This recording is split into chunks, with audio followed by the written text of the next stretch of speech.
Glória a Deus, bom demais. Sexta-feira, dia 5 de abril de 2024.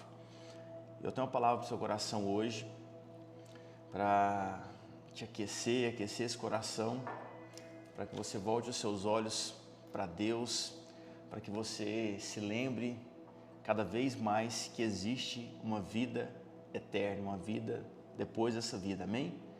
Eu quero ler com você o que está lá em Jeremias, capítulo 29, a partir do verso 10. Diz assim, deixa eu anotar aqui, Jeremias 29, 10 ao 14. Deixa eu fixar esse comentário. Glória a Deus, bom demais. Olha, assim diz o Senhor, logo que se cumprirem para a Babilônia 70 anos, atentarei para vocês e cumprirei a promessa que fiz a vocês, trazendo-os de volta a este lugar. Verso 11, que você conhece muito bem, que eu sei. Eu é que conheço, eu é que sei os pensamentos que tenho a respeito de vocês, diz o Senhor. São pensamentos de paz e não de mal, para dar-lhes um futuro e uma esperança. Então vocês me invocarão, se aproximarão de mim em oração e eu os ouvirei. Vocês me buscarão e me acharão quando buscarem de todo o coração. Serei achado por vocês, diz o Senhor, e farei com que se mude a sorte de vocês. Eu os congregarei de todas as nações, de todos os lugares para onde os dispersei, diz o Senhor, e trarei vocês de volta ao lugar de onde os mandei para o exílio. Olha só, principalmente esse versículo 29:11, que diz, eu é que sei os pensamentos que tenho a respeito de vocês, diz o Senhor, são pensamentos de paz e não de mal, para dar-lhes um futuro e uma esperança. É um versículo muito conhecido, muito usado, quando a gente quer de fato trazer um ânimo para o nosso coração, trazer uma alegria para o nosso coração, uma esperança. E eu quero contextualizar você em que tempo, em que época, em que estação isso aqui foi dito para o povo de Israel. O povo de Israel pecou, caiu várias vezes, diversas vezes, e ali Jeremias escreve essa carta. Se você ler o 29 aqui, você vai ver que quando o rei de Israel e todo o restante do povo é levado como escravo, cativo para a Babilônia, o Senhor diz essas palavras para Jeremias escrever para Israel. Eles estavam começando os 70 anos de cativeiro, então aquele tempo que aquele povo ia passar não era um tempo de paz. Aquele tempo que aquele povo ia passar não era um futuro, não era um presente cheio de esperança, nem estava perto de ser um futuro cheio de esperança. Mas aí o Senhor diz algumas coisas para eles e Jeremias escreve e fala para eles, olha, construam casas, morem aí, fiquem um tempo aí, tenham filhos, vocês vão ficar um tempinho para vocês aprenderem a temerem ao único Deus. Vocês vão ficar um tempo aí para vocês aprenderem de onde vocês saíram, mas vocês um dia vão voltar. Mas olha só, vocês vão passar um tempo aí para que o coração de vocês seja de fato provado em mim. Então, o tempo que aquele povo iria passar não era um tempo muito agradável. Mas Jeremias, ele diz aquilo nesse contexto e se torna uma promessa naquele povo, porque um dia eles iriam voltar para essa cidade de Jerusalém, para a terra deles.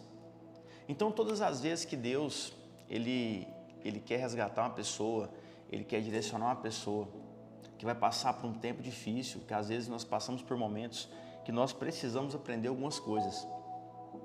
Ele vai dar uma sentença, ele vai dar uma promessa, porque o seu lugar é sempre perto dele. E o quanto mais rápido você voltar para a presença dele, o quanto mais rápido você entender o temor do Senhor, mais rápido, mais próspero e frutífero será a sua vida. Então aquele povo, ele passa por um tempo difícil, mas perceba que o Senhor deu uma promessa meio que universal, todas as nações iriam voltar para ele. Israel quando vai para a Babilônia, eles ficam ali um tempo e existe um tempo que eles não podiam cultuar a Deus, mas levantou um rei depois de um tempo ali na época de Daniel, em que o rei permitia que aquele povo cultuasse a Deus, mas de uma maneira diferente, sem sacrifício, mas que eles se reunissem para falar das escrituras, da palavra, em oração. E ali surgem as sinagogas judaicas. E aí, naquele contexto, as pessoas elas começam a estudar bastante, a estudar a Bíblia, a estudar a Torá, e muitas pessoas se perdem ali dentro. Quando os portões da Babilônia se voltam, depois dos 70 anos, muitas pessoas israelitas não quiseram voltar para a sua terra. Por quê? Porque esqueceram o seu Deus, esqueceram a sua promessa. E assim, muitas vezes, somos nós, nas nossas vidas, quando algumas portas se abrem, a gente quer ficar um pouquinho distante de Deus. Mas quando a Bíblia fala desse contexto aqui e cita Jerusalém que ela tem um contexto de uma vida eterna, porque virá a nova Jerusalém e para lá nós iremos. Então, quando o Senhor te direciona em algo, você precisa sempre voltar os seus olhos para a vida eterna, Passa um tempo, anda muito tempo, lá em João 6, Jesus está ensinando aonde? Dentro de uma sinagoga, dentro daquele contexto que nasceu dentro da Babilônia, um conceito distante do conceito original de Deus. E aí, ele começa a falar que ele é o pão da vida, que lá em João 6, a partir do verso 22, e aí, quando chega no verso 60, fala assim, que muitos dos seus discípulos, tendo ouvido tais palavras, disseram: duro é este discurso, quem pode suportá-lo? Mas Jesus, sabendo por si mesmo que os seus discípulos murmuravam a respeito do que ele havia lhe falado, ele disse: isso escandaliza vocês? O que acontecerá então se ver o Filho do Homem subir ao lugar onde ele estava? E o Espírito é o que vivifica, a carne para nada aproveita. As palavras que eu tenho lhe falado são Espírito e são vida, mas há descrentes entre vocês. O que Jesus estava dizendo? Que assim como aquele povo de Israel havia se perdido, existem pessoas que estão escutando a palavra de Deus, escutando, simpatizando com aquilo, conhecem a promessa, mas não estão acreditando verdadeiramente na vida eterna. Não estão acreditando verdadeiramente que Jesus tem as palavras de vida eterna. E aqui fala, João 6, 64. Ora, Jesus sabia desde o princípio quais eram os que não criam e aquele que ia trair, e prosseguiu. Por isso que falei para vocês que ninguém pode vir a mim se o Pai não me der ele. E aí, verso 66, diante disso, muitos dos seus discípulos o abandonaram e já não andavam com ele. Então Jesus perguntou aos 12, será que vocês também querem se retirar? E aí surge um cara, chamado Pedro, que fala, Senhor, para onde iremos? Se só o Senhor tem as palavras de vida eterna, e nós temos crido e conhecido que o Senhor é o Santo de Deus. Ou seja, essa é a chave principal do Evangelho. Porque as promessas que Deus tem para você, muitas delas vão se cumprir nessa terra. Mas a maior promessa que Ele tem para você é que existe uma vida depois dessa vida, uma vida eterna. E você já está vivendo a vida eterna, você só está do lado de cá. Só que muitas vezes você pode estar colocando os seus olhos nessa vida terrena. E o que acontece quando a gente coloca só nessa vida presente? A gente se frustra, a gente fica zangado, a gente fica magoado, a gente fica chateado, a gente se irrita e a gente se esquece que um dia nós estaremos frente a frente com Jesus. Nós iremos passar todo o tempo na eternidade com Ele. Só que a gente já vive essa vida eterna. Por isso que quando a gente se reúne para falar da palavra, por isso que quando você senta para orar, você senta para ler a sua Bíblia na sua casa, quando você tira um tempo para falar com Deus, você está desfrutando um pouquinho mais dessa vida eterna. E se você colocar os seus olhos nessa vida eterna, nas palavras de vida eterna que Jesus tem, você não será frustrado. Porque Ele é o dono da promessa, Ele é o dono da palavra e dele são todas as coisas. Então, quando você se irritar, quando você ficar chateado, quando você ficar frustrado, quando você ficar irritado, quando você perder a esperança, se lembre que existe uma vida eterna com Deus. É como se aquele mesmo contexto, a gente está passando um tempo aqui e Deus já disse a promessa para você, olha, fica aí, compre casas, construa, fica um tempo, você vai sofrer um pouquinho, vai ter algumas tribulações, mas não se esqueça, depois que acabar tudo isso aqui, você vai voltar para mim, você vai estar aqui comigo. Assim foi aquele povo, quando saiu de Israel, foi na Babilônia, comprou casa, vendeu, casou, ficou feliz, desfrutou, mas a partir de um tempo, eles voltaram para aquela terra. E é isso que a gente precisa se lembrar todos os dias. Por isso que Paulo, o apóstolo Paulo, em 1 Coríntios 15, 19, ele diz: se a nossa esperança em Cristo se limita apenas a esta vida, nós somos as pessoas mais infelizes deste mundo. Sabe, Deus não tem problema que você prospere, Deus não tem problema que você desfrute, Deus não tem problema que você tenha uma vida boa. Pelo contrário, Ele quer que você tenha tudo isso para que você seja isso para as outras pessoas. Mas Ele não quer que você coloque o seu coração nisso. Ele não quer que você coloque o seu coração nessa vida, porque Ele sabe que se você colocar a esperança toda nele, nessa vida, você vai ser a pessoa mais infeliz que tem nessa terra. Então todas as vezes que você se levantar, se lembre, existe uma vida eterna com Jesus e você já está vivendo ela, só que você está do lado de cada porta, você está do lado de cada portal. E aí como que você vai desfrutar de uma vida eterna com Jesus, depois dessa vida, se às vezes você não quer passar 10, 15 minutos com Ele aqui? Sabe, vai treinando, vai desfrutando, vai celebrando, coloque Ele em todas as coisas, coloque Ele como o centro de todas as coisas na sua vida. Ele já é o dono da sua vida, mas você precisa reconhecer isso. Aquelas pessoas, muitas pessoas que quando os portões da Babilônia foram abertos e elas não conseguiram voltar, elas não quiseram voltar, elas ficaram presas ali. Por quê? Porque elas acostumaram com aquela vida. Sabe, elas não se lembraram mais da promessa, elas não se lembraram mais que tinha uma terra natal para ela. E você não vai encontrar paz, você não vai encontrar alegria em lugar nenhum do mundo, a não ser na palavra de Deus, porque ela remete à vida eterna.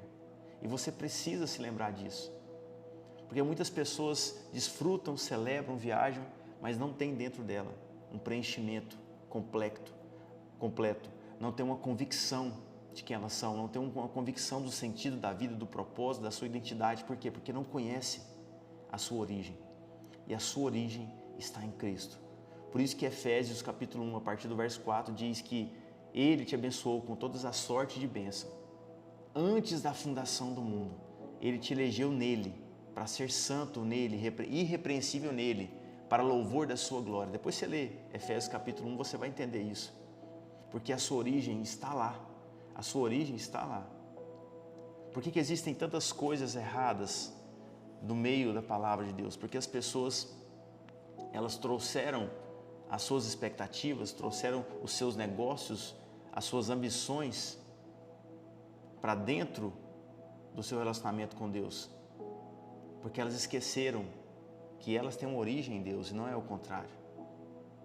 Não é Deus que tem origem nelas. Então desfrute dessa vida. Desfrute, acorde cedo, acorde feliz, acorde sorridente, diga palavras que vão enaltecer o seu Deus, que vão alegrar o seu dia. Sabe, ter um pensamento forte, mas não se esqueça que existe uma vida eterna. Coloque a sua esperança nisso, seja como Pedro, que muitas pessoas vão achar duro o discurso, muitas pessoas vão querer se afastar daquela palavra, muitas pessoas não vão conseguir viver aquela palavra.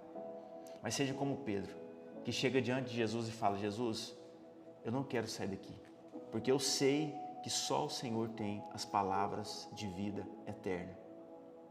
Assim, a depressão não vai ter lugar na sua vida, assim a ansiedade não vai ter lugar na sua vida, assim a frustração não vai ter lugar na sua vida. Sim, você vai lutar contra todas essas coisas, mas elas não vão prevalecer na sua vida, porque o seu coração vai estar firmado na promessa da vida eterna, na promessa da vida eterna. O desejo de Jesus é que você desfrute isso dia após dia, até a vinda dele. Por isso que muitas vezes ele diz: olha, muitos naquele dia irão reconhecer, irão saber que eu sou. Por quê? Porque todos irão ver um dia. Mas a gente já tem a nossa esperança nisso. Por isso, quando ele voltar, eu e você, nós não vamos ser pegos de surpresa, porque nós já estamos esperando isso. Você entende isso? Quem vai ser pego de surpresa, é quem não espera por isso. Mas nós já esperamos por isso. Então, traga essa promessa para a sua vida. Desfrute, celebre, viva. Mas viva a esperança da vida eterna. E o seu coração vai se manter aceso. Eu tenho certeza disso. Essa chama dentro de você vai se manter acesa. E você não vai ser a pessoa mais infeliz do mundo. Pelo contrário. Você vai ser a pessoa mais feliz do mundo. Porque você tem a viva esperança dentro de você. Amém?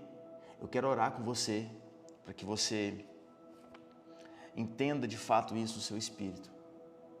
Esse tempo que talvez você está passando, existe uma promessa de um resgate para você.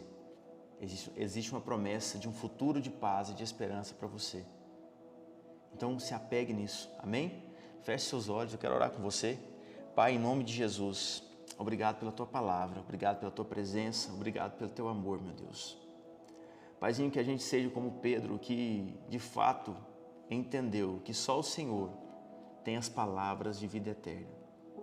Que a gente não seja daquelas pessoas, Pai, que se dispersaram quando escutaram o Seu discurso. Que a gente não seja como aquelas pessoas que foram embora por acharem pesado algum discurso. Mas que a gente entenda de fato, Deus, a esperança, a promessa da vida eterna, Pai. Assim como aquele povo de Israel que ficou um tempo distante da sua terra natal. Assim a gente passa, Pai, nessa vida e muitas coisas aqui não fazem sentido porque nós não somos daqui. Então aqueça o nosso coração, Papai. Coloque os nossos olhos nessa promessa, Papai, da vida eterna, para que muitas coisas façam sentido. Visita, Pai, o coração dessa pessoa que está me escutando. Dê a ela graça, dê a ela força, dê a ela sabedoria, Papai. E que todos os dias, ao acordar, ela se lembre que ela não é daqui e que o lugar dela, Papai, está no Senhor. E que para aí, um dia a gente vai voltar, meu Deus. Então, Papai, nos resgata todos os dias, mesmo diante das frustrações, as lutas, a ansiedade que a gente passa no dia a dia. Nos resgata, Papai, que o Teu Espírito Santo resgate essa pessoa que está me escutando a cada situação, meu Deus. E que ela possa, Deus, colocar os olhos no Senhor todos os dias, em nome de Jesus e para a glória do Senhor Jesus. Amém? Glória a Deus por você, pela sua vida. A gente se encontra aqui na segunda-feira, às 6 e 7 da manhã, dia a dia com o Pai. E no culto aqui de domingo em Itaberaí, às 7 horas da noite. Amém? Que Deus abençoe você, a sua casa, a sua vida, que você tenha um dia de boas notícias, um dia de paz e um dia de convicção do seu chamado, uma convicção da promessa da vida eterna que Ele tem para você. Amém? E se você chegou depois aqui, vai lá no Spotify, daqui uns 10 minutinhos já está lá para você. Então você pode escutar a mensagem completa por lá também. E se você está escutando aqui pelo Spotify, segue a gente aqui no perfil, já ativa a notificação e compartilha com alguém que vier ao seu coração. Amém? Deus abençoe você, sua vida, sua casa. Um ótimo final de semana para você também, em nome de Jesus. Abraço.